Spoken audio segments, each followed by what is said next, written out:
Hello everyone, welcome back to Hops and Drops TV. We are playing Tzeentch versus Slaves to Darkness in this upcoming battle report. And I am going to be running the Tzeentch. My name's Tom, and I'm playing the Spellweaver Coven. I want to give it a go. I still think -1 to wound when on burning targets is probably the best subfaction that Tzeentch have, but I love the idea of being able to cast spells in the combat phase and being able to like double debuff a unit with Kairos' spells. I think it's quite exciting, so I want to try it out. So I'll run through my list quickly. I have Kairos as my general, of course. In his regiment, he has 3 units of flamers, minimum. I really love playing minimum-sized shooting units in this current GHB with all-out defense change. Putting all 3 of them into the same target makes it really difficult for you to all-out defense, because you probably aren't all-out defensing against 1 unit of 3 flamers, which means that you're not all-out defensing against any of the units of flamers.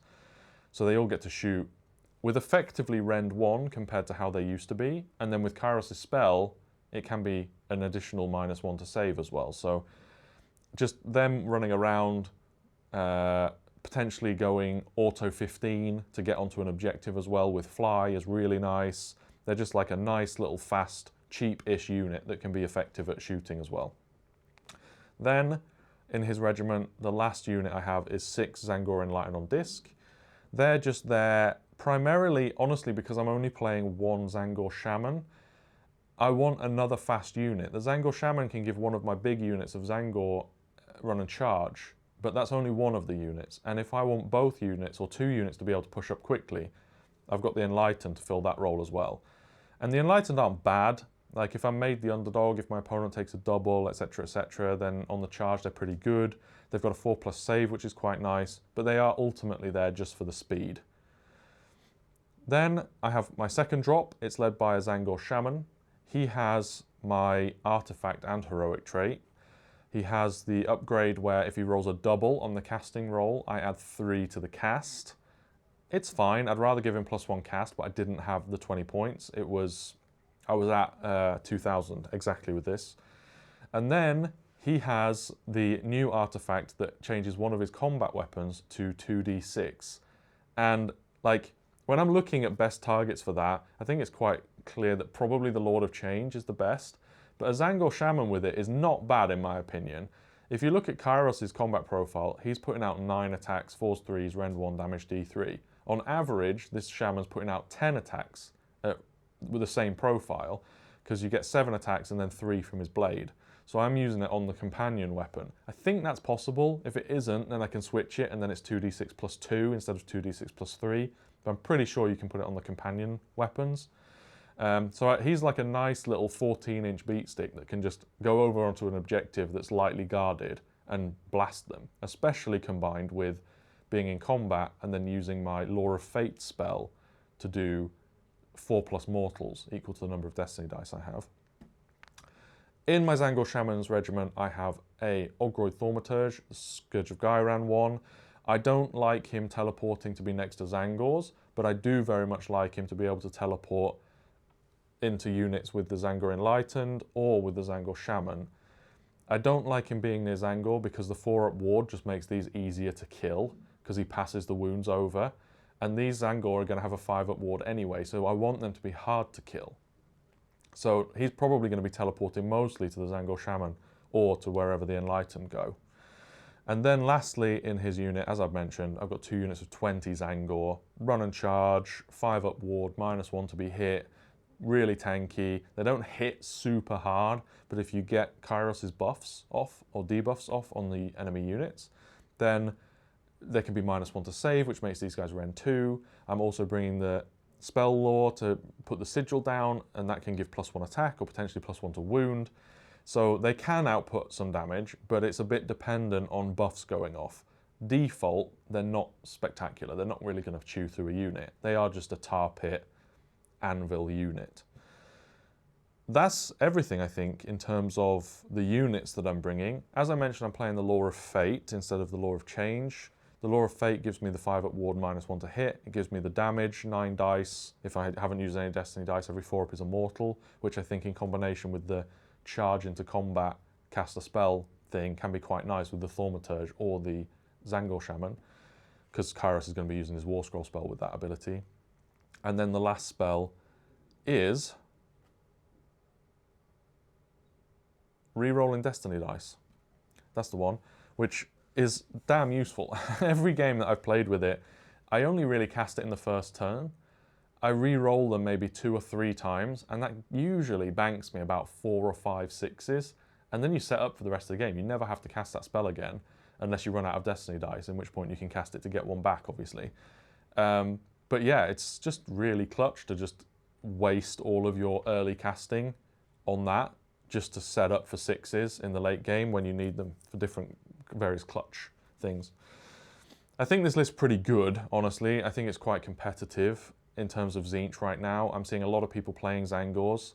I've been playing them for a while. We've had them on the channel before, similar setup. But yeah, I think they are quite nice now, mainly because you're not paying points for the other Tzeentch things, and I think the demons have just gone a little bit too expensive. So now, looking back at the Tzaangor side of things, everything's a little bit cheaper. It's easier to put more units in. Yeah, overall, I think Tzaangor is the future for Tzeentch, honestly. They're a bit more easier to stay on objectives as well, which is important in this GHB. I think that about sums it up, so I hope you're looking forward to the game, and we'll see how the Tzeentch do.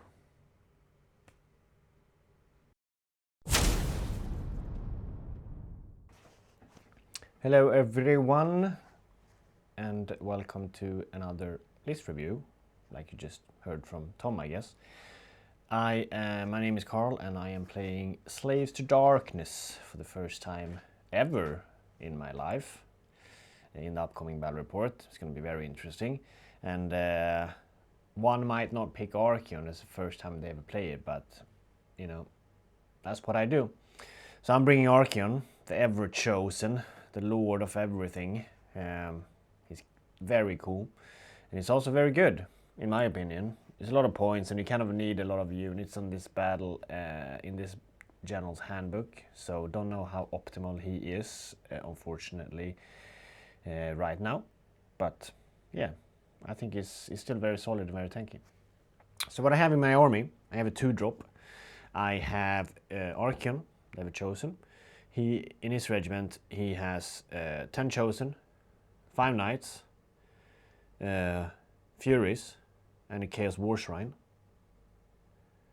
Yeah, basically everything. And my other drop is my Lord Sorcerer on foot over there. I was debating a little bit, either this or it was like an Exalted Hero on foot and something else instead of the chariot, another 5 knights, which I feel like is good as well. But with the chosen, I really want that 5-up ward on a 3-up from the Sorcerer Lord. I think that's essentially why he's in there. He's also carrying the Radiance of Dark Glory, heroic trait. Well, I guess not carrying then, he has the Radiance of Dark Glory. Super good one within 12, healing 1. Or if it's a monster, healing flat 3. Super good with Archeon. And then I also running Primal Energy to heal even more with Emerald Eyes from Tarcheon, because he's super tanky, and then all the healing on top of that, and also his own like rampage to heal. He's incredibly tanky and hard to kill, and also very good against like disease and burning and stuff to heal damage, to keep getting that off my Archeon, because I don't want him to start taking damage for no reason throughout the game and not being able to heal. Yeah, the knights can hit very hard. The chosen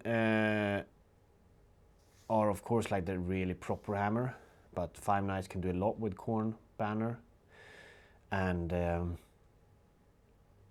yeah, the other list that I was thinking was Exalted Hero, as I mentioned, but then I don't get Primal Energy, and I feel like you want both of them. So that's why I switched it up this way. Because you only have 5 units, 6 I guess technically, you really need to be careful how you play this list. And like, you don't want stuff locked in combat that they can't trade out of. And that's really bad, because you want to be able to move, and Archeon especially. So whatever you do, if you want to try this list on, make sure you always have one command point for power through with Archeon when he charges. You don't want anything to go into him. You always want him to charge, power through 14 away or onto an objective or back to your healing areas and so on. Just keep going back and forth, powering through basically. Because he can still die to a double from someone if they have like a lot of heavy hitters next to him if you don't power through. So make sure you always say one command point for power through. And then the other like biggest tech piece is the Furies. Their 3+ retreat is super good, and also when they pledge to Tzeentch, they can go like 30+ inches, relatively easy, because they like run or auto run. Then the 2d6, pick a point, hold within 6 of that, so they can like go so far, which is so nice. Sniping an objective, or moving to score battle tags later on, etc. So they are for sure MVP. You really don't want them to die. If they die, it's a big struggle. It's a big uphill if they die. So then you basically need to try and double as hard as possible. But with them still in the game, there's always play, in my opinion.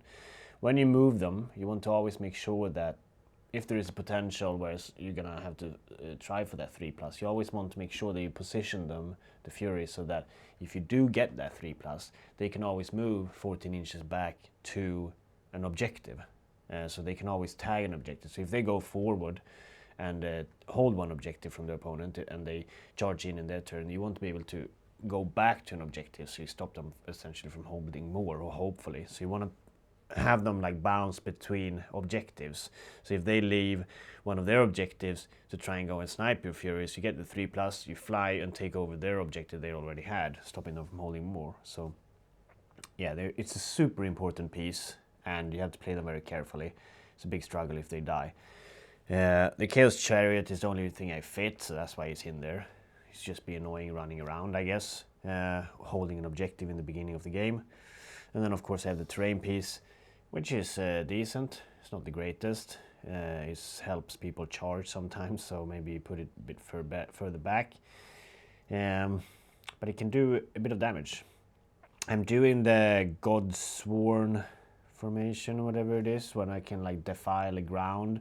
They take d3 on a 2+. I feel like that's the only good one with this sub-faction, because the other one +1 to attack is only non-unique heroes, so it wouldn't work on Archeon. If you did, I'd for sure do that one on Archeon, I think, for extra attacks. But alas, it doesn't work. Yeah, it's a it has a lot of tricks, even though it's just so few units. You have the Strike Last spell, you have the 3d6 charge spell, and you have flat 3 damage spell. So there's things to do, but it is a bit difficult army to play, but it's incredibly fun. Incredibly fun. But yeah, like I mentioned, always power through with Archeon if you're gonna play it, and make sure you keep your Furies alive and being as annoying as possible. If you get the 3+ off, essentially they have wasted the whole movement and charge, because they don't get anything from it and potentially lose an objective in return. So yeah, make sure they are always within 14 on of objective if you're leaving it. Yeah, that's the list. Let's see how it does in the upcoming battle against Tzeentch, Disciple of Tzeentch. It's an interesting matchup. It's going to be a good game, I think. Anyway, see you there.